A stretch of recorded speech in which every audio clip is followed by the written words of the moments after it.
And where else to begin but with the first rebel, Lilith, spirit of air, whose tale reaches back before the Bible into the ancient texts of Jewish folklore and mythology. This is where her story lives, and according to one of the most famous texts about her, the alphabet of Ben Sira, written around the 8th to 10th centuries, she was not created from Adam's rib.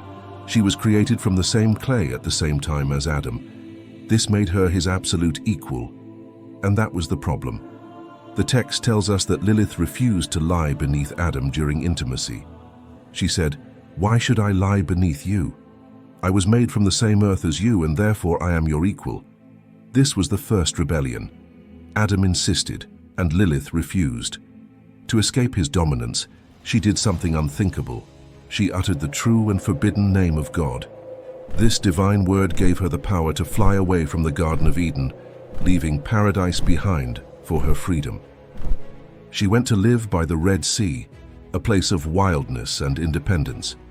God sent 3 angels, Senoi, Sansanoi, and Semangelof, to bring her back. They threatened her.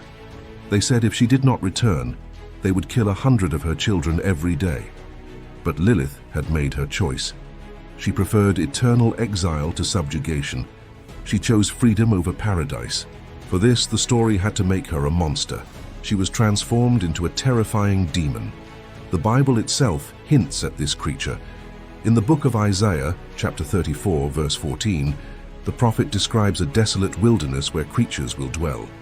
Among them is a mysterious figure translated from Hebrew as the night monster, or screech owl. The original Hebrew word used there is Lilith. This is how a story rewrites a woman. The first woman who asked for equality becomes a child-stealing demon, a seducer of men in their sleep, a monster of the night. She became the warning whispered to generations of women. Know your place or you will become like her. But her true story is not one of evil. It is one of incredible courage.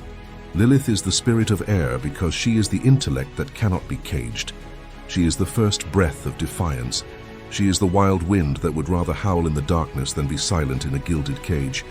She is the archetype of the autonomous woman, and her story, buried in ancient texts and folklore, is the first chapter in the long, long story of fearing a woman who is free.